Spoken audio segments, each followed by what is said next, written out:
What's up, everybody? Welcome back to another episode of the Arnies. We are two guys just trying to get our own Continental Hotel up and running.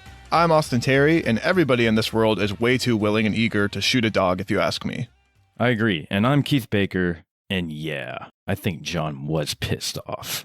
On today's show, we'll be talking about the latest entry to the John Wick franchise with John Wick Chapter 4. And let's get right into it, Keith. John Wick is, at this point, one of the most successful action franchises ever made. All three of its first films have at least tripled or more their budget at the box office, and each has also received universal critical acclaim. So here we are with Chapter 4, a movie that has to both move the John Wick story along and also outdo its predecessors when it comes to the action and the set pieces that this franchise has become famous for.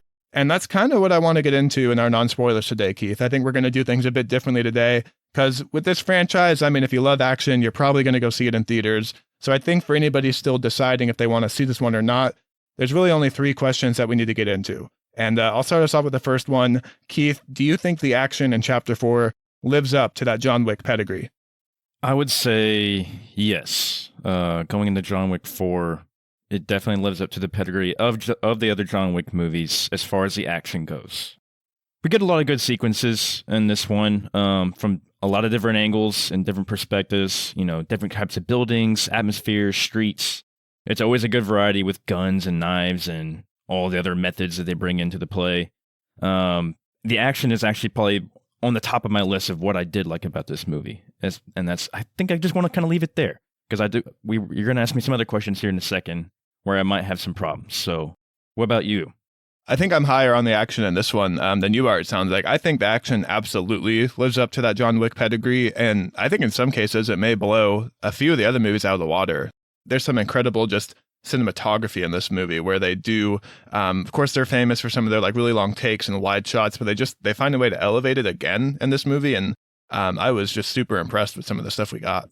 Yeah, no, I was too. I think the action, like I said, is the top of my list of the things I really liked about this one. Like you said, the cinematography was great. We get the soundtrack in the background of a lot of these scenes is so awesome.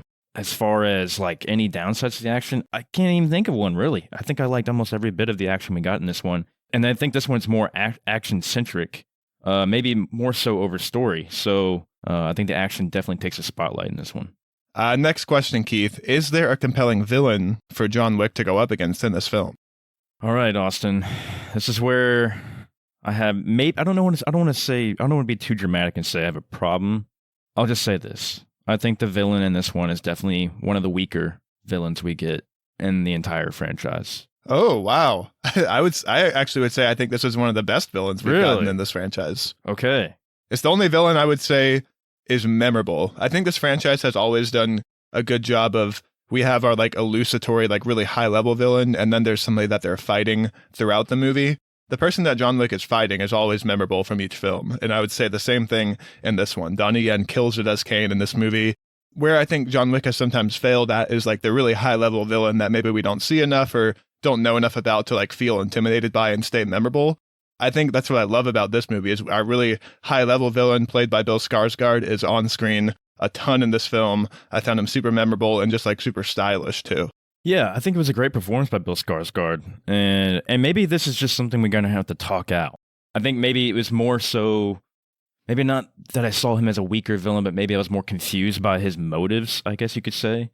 But as far as like, if you want to consider Donnie Yen as Kane a villain, I guess you could. Without getting too spoily, then he knocked it out of the park for sure. And I loved his character. Kane was probably my favorite character of this movie. And Kane ties into the action too, because they just kind of let Donnie Yen use all his skills for this movie, and he has some of the most memorable fight scenes in this franchise for somebody not named John Wick. Yes, for sure. Such a cool character. Can't wait to talk more about him. But as far as Marcus, definitely kind of confused by this guy's motives, and maybe that's why I was a little bit more, I don't know, standoffish when it came to like think of him as like a strong villain. But definitely like the performance. Definitely, like you said, he's stylish. We don't really see these higher up authority guys too often in this movie. They're always kind of, or in these movies, they're always kind of mentioning him, but you don't really see a lot of them. So it's kind of cool to finally see someone from the high table and see how they interact with all these, you know, you could say scavengers or the guys who are just kind of going after the coins and the contracts. But yeah, definitely interested to dive more into the villains of this one for sure. Okay, and finally, Keith, this movie is 2 hours and 49 minutes long. That's a big ask for someone to kind of go sit through a 3-hour action movie. Do you think John Wick Chapter 4 should be seen in theaters? Yeah, I would say go see it in theaters. It's John Wick, man. The action is awesome. It steps it up another level. I don't think you're going to go wrong seeing this on the big screen. As far as the runtime goes, I honestly didn't even feel it. It went by so fast for me. If you're going to John Wick, just expect it to be John Wick. It's going to be full action, full John Wick lore. I think it's definitely something I think everybody would enjoy on the big screen. Yeah, I'm with you on that. I think it's 2 hours and 49 minutes, and I would guess like 2 hours and 20 minutes of it is action. There's not a lot of like standing and talking in this film. They give you what you come to see with a John Wick movie. So I had a blast in theaters. It flew by for me as well, just because of how much of it is like adrenaline pumping action. And it seemed like my theater was really into it too. They were laughing. At one point, somebody stood up and started clapping. So it's kind of a good time in the audience too. All right, well, there you go. There's our non-spoiler thoughts. I think Keith and I would both say the action is there. We have a decent villain. I'm a little higher on him than Keith is, and we'll talk about that more. And you got to see this movie in theaters. It's a blast. So from here on out, we're going to give a full spoiler warning. If you haven't seen John Wick Chapter 4, get out there, go see it, and then come on back to hear our thoughts. And let's get into spoilers, because there's a lot to talk about with this one. Some unexpected choices and some consequences, as John Wick would say, for this movie. Consequences.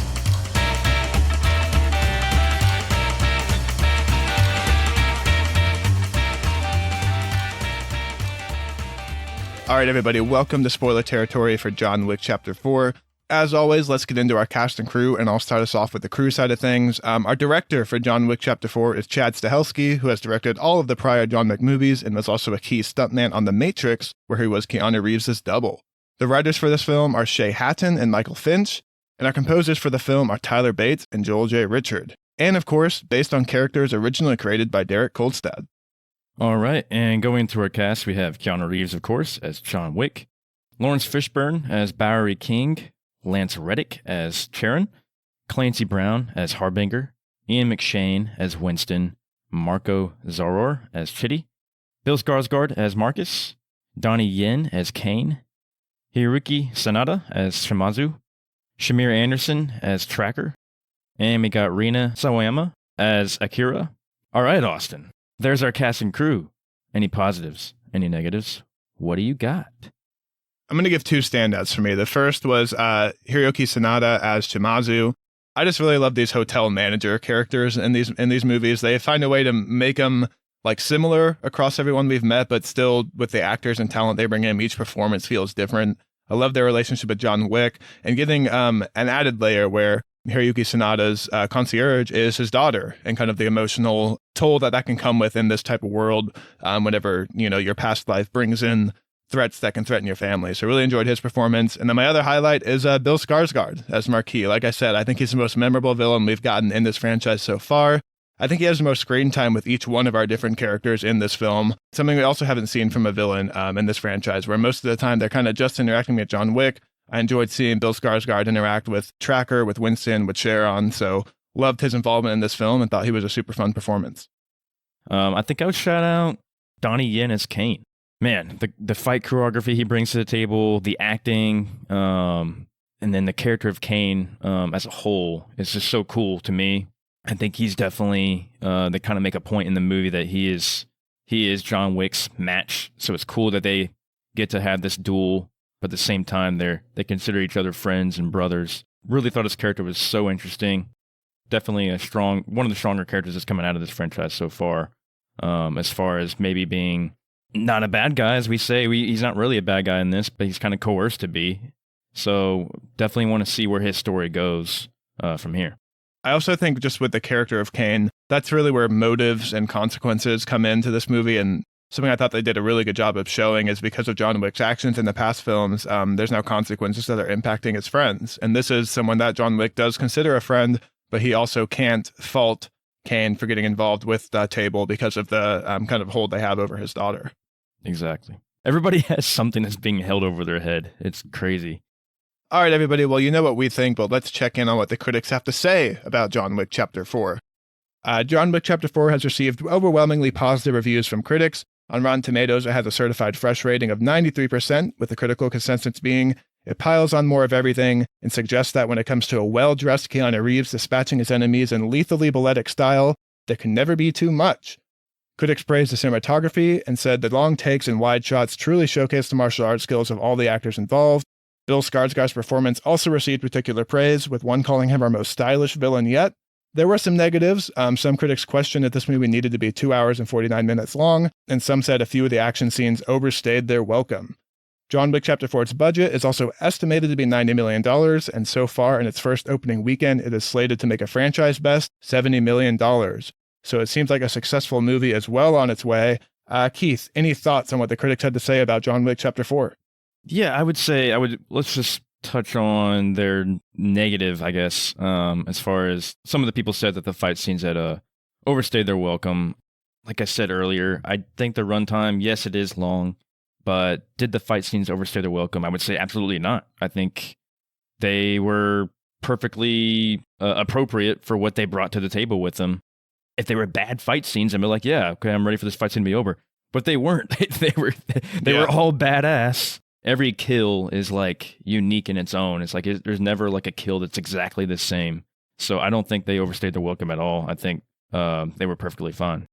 Yeah, I'm with you on that. I think there are definitely some long ass action scenes in this movie for sure. And I definitely noticed that. But it's like you said, Keith, they're all great. So I was entertained and having a blast. And it's what I came to this movie for. It's what I bought a ticket for, was to see the action. So I'm glad that the cast and crew behind this know what people expect from this franchise. And you mentioned this too. It's also just so cinematic. They have these crazy staged fight scenes, but they're taking place among like a beautiful Paris sunset or a pulsing nightclub or things like that. So it stays really pretty engaging. I also think for Chapter 4 specifically, he's doing all the same stuff we've seen him do in all the other films. We've seen him do like automobile stuff. We've seen him do the stuff with his guns, with his fists, but they're putting him constantly in new situations with higher stakes, and they're making like the camera angles we're seeing like fresh and different from the prior 3 films. So even though it's stuff we've seen before in their long scenes, it still feels new and different, and it's still exciting to watch. I'd love to be on set of one of these movies and see how they actually do it, because it's cool to watch him, like, let's say he's fighting one person and another person's coming up right behind him, or another person's right behind a tree ready to shoot him, and the fact that he knows that all those people are there coming after him as he's fighting that one person, and as soon as he kills that one guy, he's automatically turning to the next guy. The way they choreograph that, I think, is just so cool looking. And you're always on the edge of your seat, like, oh my god, does you see that guy coming after him? It's like, oh yes, he does. He's John Wick, of course he does.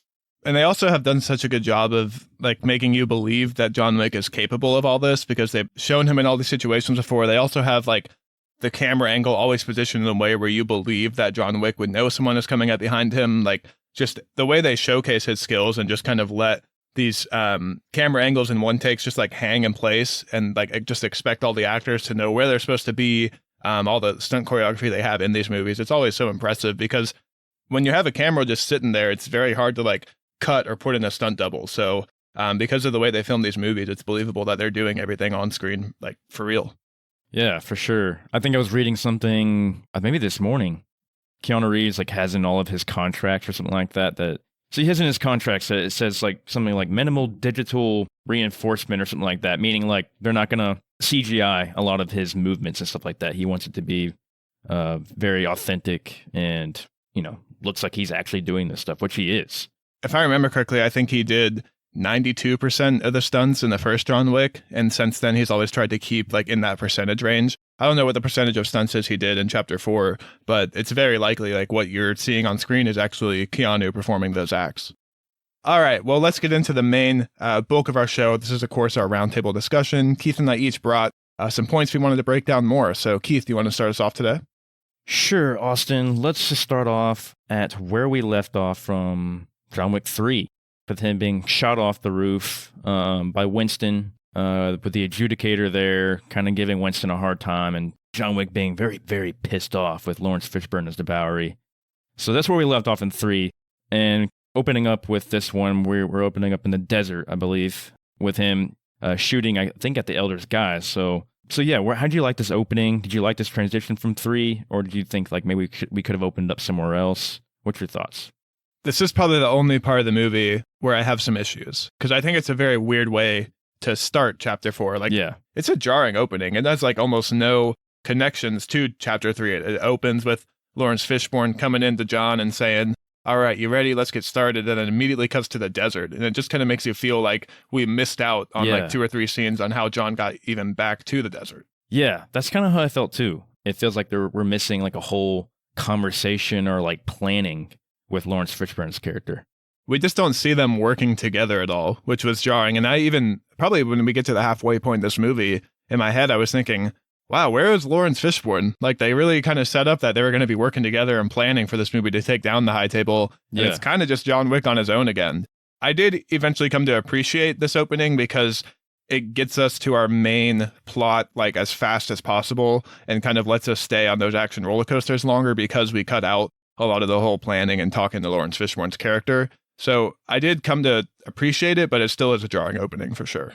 Do you know why he was going after the elder in the desert? I was confused by that. Yeah, that's another thing that was confusing. I'm not sure why the first thing he felt he needed to do was kill the elder. Him killing the elder and then immediately like a new big bad being brought in, I thought was smart too, because they do point out many times like it's kind of futile. Like they're just going to install someone else, and they illustrate that I thought really well with the elder dies immediately, and then already there's Bill Skarsgård kind of like right on his trail for this film. This is what I love about these movies, though, is the lore that they establish and some of the lore that we're still trying to figure out. So they bring in Bill Skarsgård as Marcus.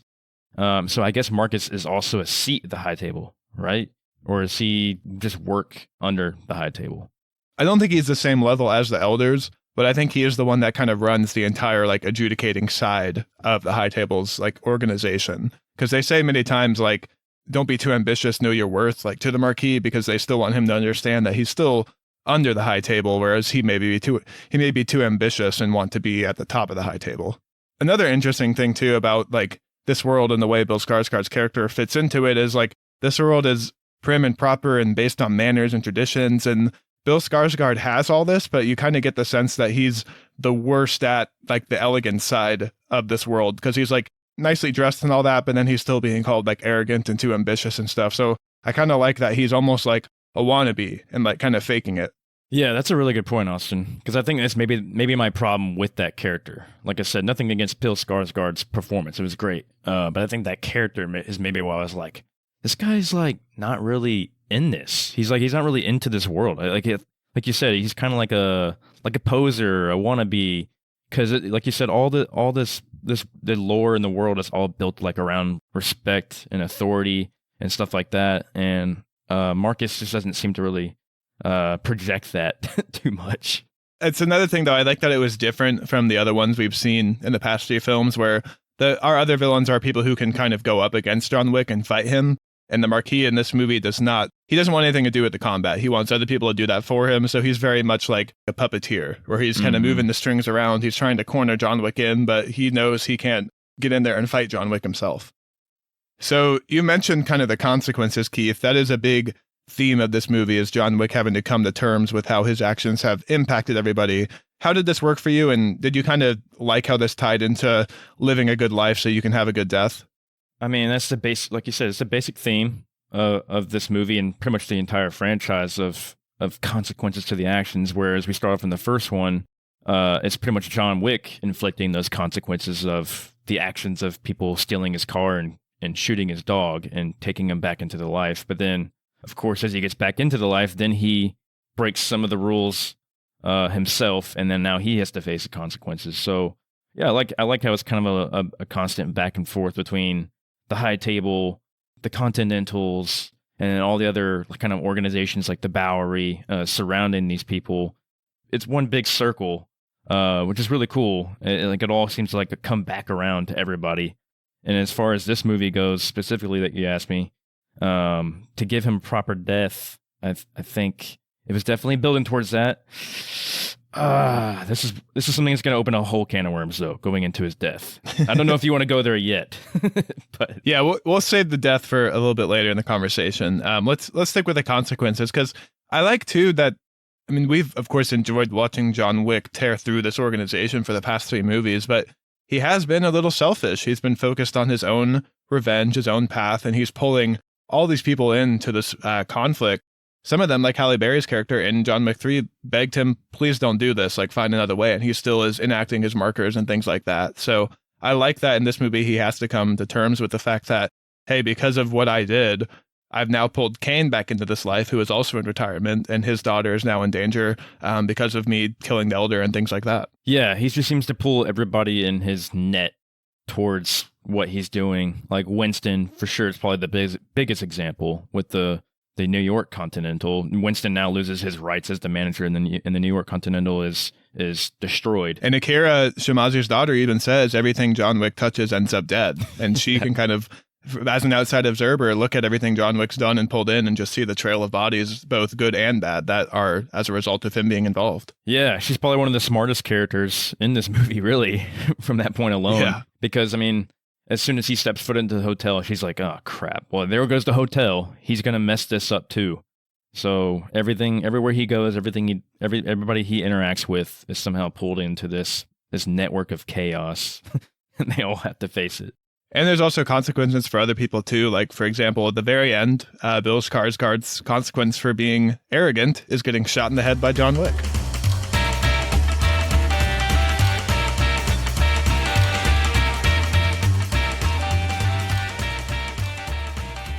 All right, well, let's get into the actions and the set pieces, because, you know, the background story and the lore and stuff is, of course, great in these movies, but what you're really here for is the set pieces. So any standout ones you want to bring up? Oh, man, there's so many. We got the staircase. We have, like, the waterfall nightclub. We got, like, the glass, I think, Osaka building scene. I mean, I don't even know where you want to start. Osaka was super fun, especially getting like Hiroyuki Sanada involved in a John Wick style action set piece. It's the only one I felt was similar to Chapter 3 with them fighting through the New York Continental. We are still kind of fighting through another hotel in this scene. But of course, they bring in a new way to make it more interesting. You've got the bow and arrows. You've got kind of the Japanese martial arts skills from Hiroyuki Sanada's staff. So it's just another example of they take something we've seen before and still find a way to keep it new and fresh. Yeah, for sure. And going back to the set pieces, I just like the way this one looks too.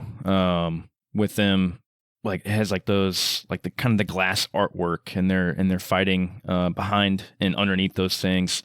This really shows off Kane's character too in a really cool way. I love the scene where he's like eating ramen or something like that in the kitchen. Yeah. I think my like standout, most memorable scene from this movie for me is going to be the Dragon's Breath shotgun scene.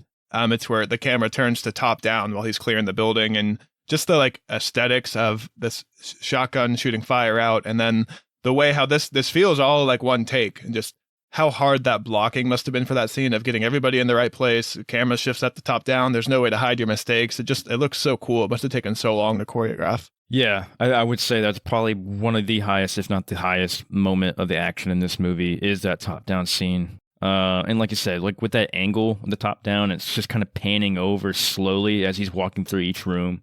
The soundtrack in the background, of course, makes it as well.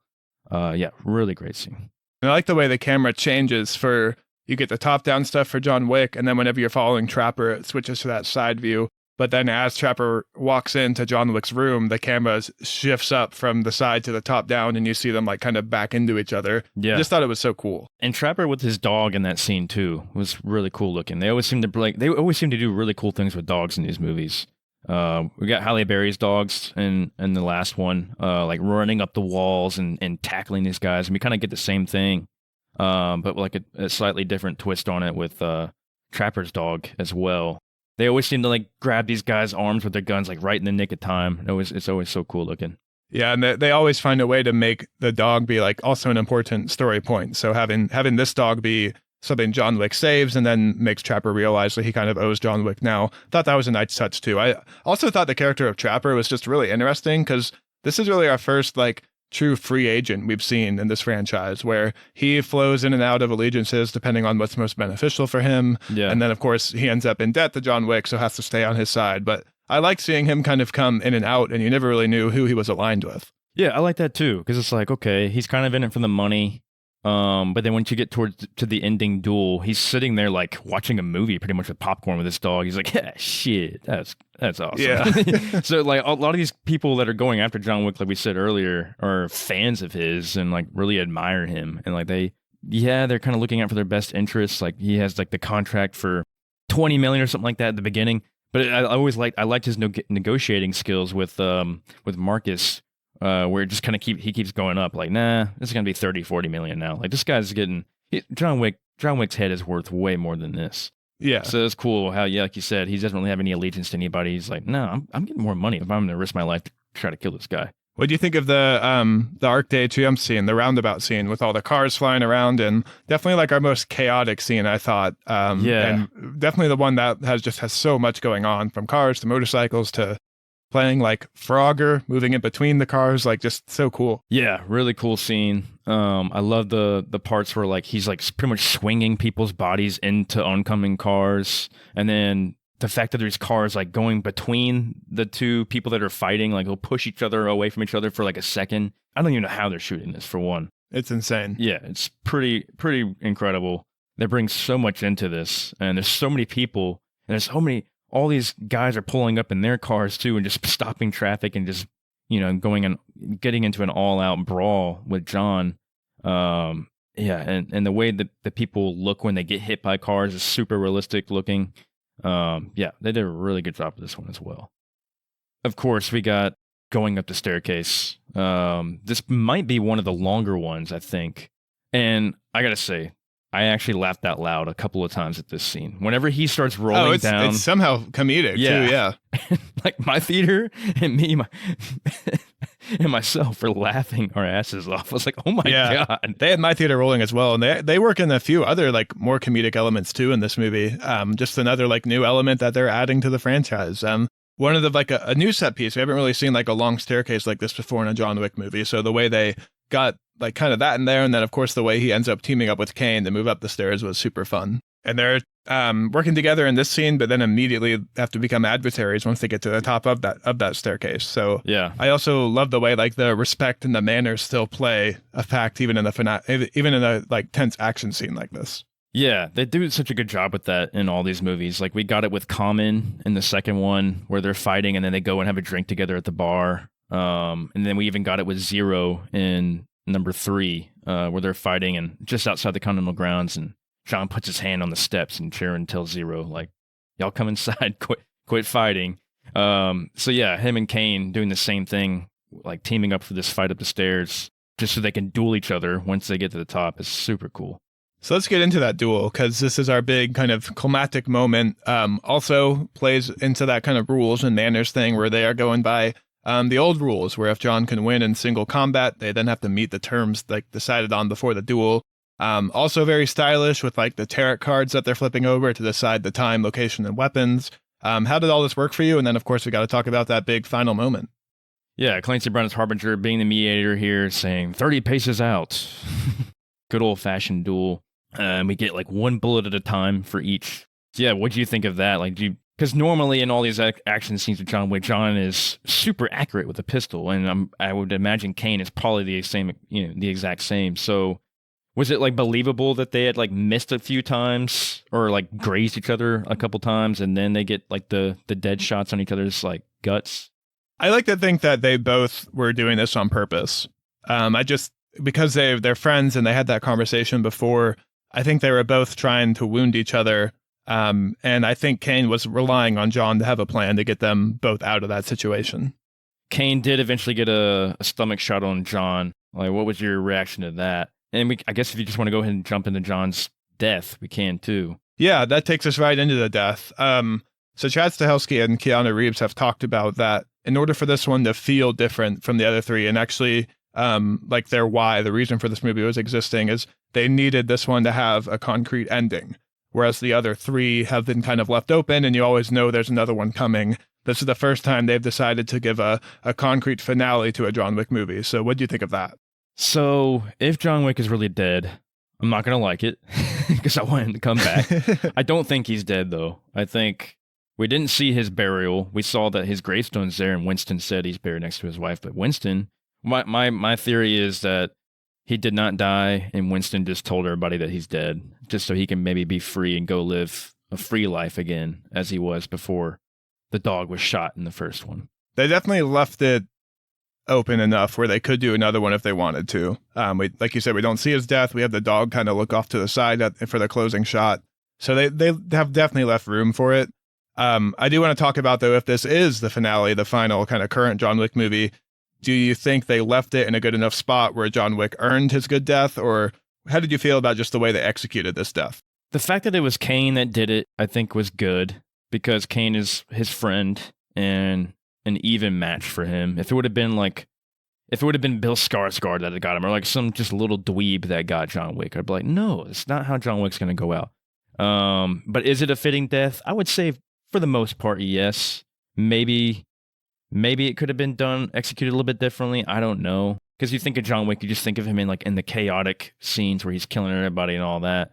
And the fact that it's a duel that took him out. I don't know. Maybe duel is the right way to go with it. What do you think? I think they earned this ending. I think they did enough work throughout the film showing that John Wick even knows he can't really live peacefully anymore. They talk about many times how he's a killer and death just follows him wherever he goes. And he kind of seems to agree that without having someone to go up against, he really doesn't have a purpose anymore. So I thought him succumbing to his wounds after having found a way to help his friend Kane get Winston back into the role that he should be in at the Continental, he definitely did enough for the people around him to earn his good death. And I also like that he kind of has a quiet moment where he thinks he's talking to Hell and his wife on those steps and then kind of succumbs to his injuries. So I think it's a fitting death for everything they've set up for the character.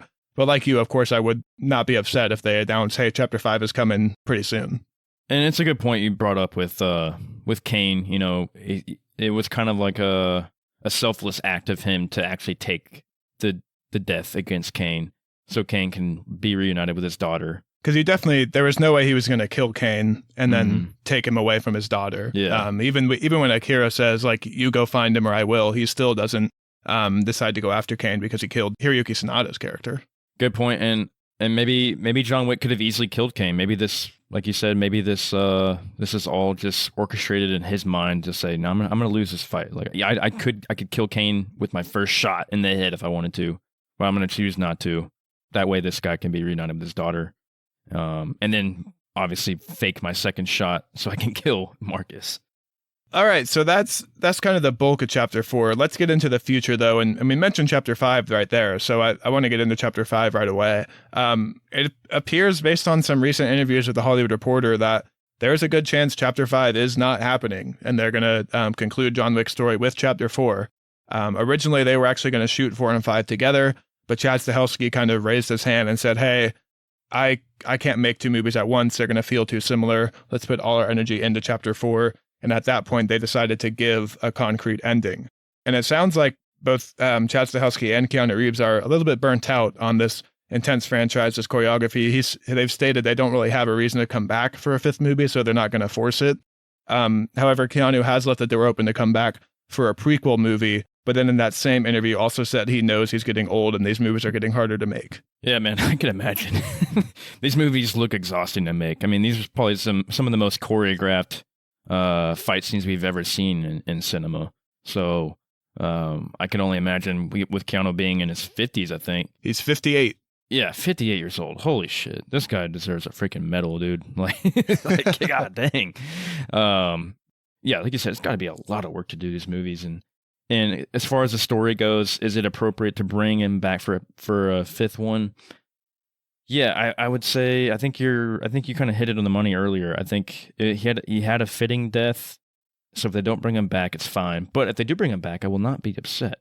I definitely think they left it open, like I said, they left it open because they didn't show him being buried or his body being recovered. It just showed him dying on the stairs, and it just cuts to his gravestone. So definitely left it open for a possible return. I think they filmed it in a way where they can totally still bring him back. I think you're right there. I also think we know studios love their money. And for Lionsgate, this is their most successful franchise. It's already on its way to make its money back and probably have a hefty profit at the box office. So Chapter 5 is still slated on Keanu Reeves' upcoming projects in IMDb. So if they maybe have a contract or something like that, the studio could still force them to make a 5th movie, even if the director and Keanu are a little burnt out. And as far as the story goes, I know they said they didn't really have any reason to bring him back, but maybe they could come up with something. I don't know. It sounds like everybody involved just kind of wants a break right now. Yeah. So maybe they just need to take some time away, watch the success of this one, and then maybe there'll be something that pops up to come back for a chapter 5. If I had to bet, I would say it's probably 50-50 we get a chapter 5. But hey, when you're burnt out and you're ready to be done, it's usually not a good thing if you force it. So they've had 4 great, successful movies. Hey, they've kind of earned a break if that's what they're looking for. But in the short term, they are still going to be expanding out the John Wick universe. We do have another movie slated. It says 2023. I would bet this gets pushed to 2024. But it is Ballerina. It's starring Ana de Armas, and it's set in between movie number 3 and movie number 4. Ana de Armas is a female assassin seeking revenge against the people who killed her family. Keanu Reeves, Ian McShane, and Lance Reddick are all confirmed to be appearing in this film. Yeah, that could be really cool. This takes place between 3 and 4. Ian McShane and Lance Reddick's characters, Sharon and Winston, are dealing with the aftermath of John Wick. So how is Ballerina going to play into that is what I'm curious about. Yeah, it's definitely going to be focused on that Russian dance school that we saw in 3. Ana de Armas' character, we saw her character played by a different actress. She was in 3. She's the dancer that the teacher's watching. She's going to be playing that character. Interesting. That could be really cool. And Ana de Armas, I mean, she was slated to have a huge role in James Bond, and her action scene was the best of that film. So seeing her in this role where she gets to showcase those action skills, can't go wrong there. What did we see her in recently that was like, she was full on, not James Bond, wasn't there something else she was in? Or was it Gray Man? Oh yeah, she was in The Gray Man. Oof, forgot about that one. Another Netflix hit. Am I right, Keith? Yeah, that's my favorite movie. The best action movie to come out this decade. You actually nominated it for the worst movie of the year last year when we did our year-end award. Oh, did I? Yeah, well, good. We also have a show in the works for this franchise. It's called The Continental. It's a prequel show. It's set in the 70s, and it is going to be following Winston taking over the Continental at a young age. It will mix real history and John Wick lore together. Yeah, that could be kind of cool. I wonder who they'll cast as a young Winston. Yeah, they have actually cast Colin Woodall as a young Winston Scott. Colin Woodall doesn't have a huge filmography. It seems like he's a relatively unknown actor, but he was in Ambulance, that Michael Bay movie that came out last year. Okay. I could see that. He definitely looks the part. Yeah, he looks like a young Ian McShane. And lastly, we don't know if anything's going to come of this, but there was, of course, a post-credit scene for John Wick Chapter 4. It shows Akira's character kind of catching up to Donnie Yen's character. So they're definitely leaving room for Donnie Yen to come back as Kane, maybe having to fend off or find a way to get Akira's forgiveness. Definitely want more of Kane. This is our first movie with Kane, and you and I both love Donnie Yen as Kane. And I want to see cool action sequences with him, and I want to see where his story goes and maybe get some past insight into him as well. Yeah. The past with Kane, I think, would be the most interesting because he does say, like, he has this deal that he made with the High Table for his daughter's safety. He also at one point says he willingly gave the High Table his eyes. So I'd be interested to learn more about his career. Yes, I was about to say that. I was like, he wasn't born blind, right? Like, he got his eyesight taken from him. So want to see how that goes and how he learned to fight blind too. All right, so that is the future of the John Wick franchise. Even though Chapter 5 may not be happening, still a good amount on the way. Before we go, Keith, we do, of course, need to do the Arnies Podcast Awards. This is a segment of our show where we give an award to anything in this movie. It can be positive, it can be negative. Keith, do you want to start us off today? I might have to do it, Austin. I might have to give out the Tobey Maguire Back Pain Award again. My back! My back.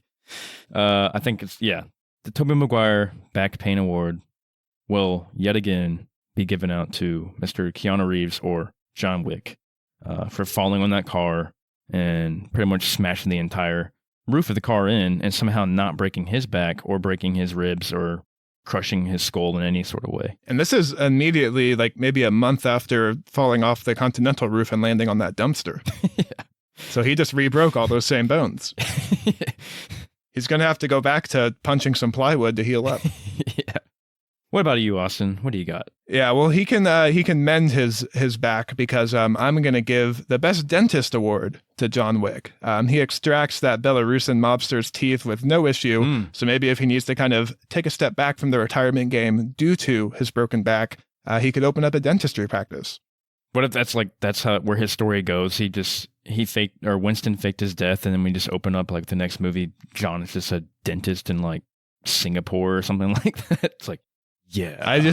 If they do that, I'm on board. I want to see it, but I hope he's huffing his own laughing gas.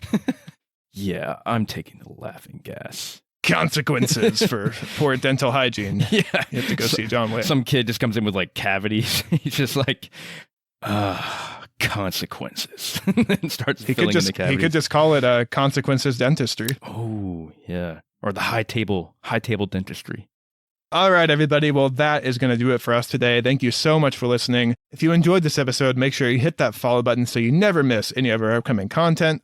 Also, if you wouldn't mind sharing us with a friend, we really do appreciate that so we can continue to grow this show. Please leave us reviews as well, even if you don't want to write anything. Leaving us a 5-star review over on Apple Podcasts, Spotify, wherever you get your podcasts really does help us out. At the Arnies are social, and the Arnies.media is the website. We'll be back on Tuesday for another episode. And lastly, we want to hear from you, so please send us a message on Instagram at the Arnies or email us thearniesmedia@gmail.com. What did you think of John Wick 4? Will Kane eat more ramen? Anything you say, we'll read on the show and react to it live on our latest episode. All right, everybody, that's going to do it for us. Thank you so much for listening, and have a great rest of your week, and we'll talk to you soon. See you.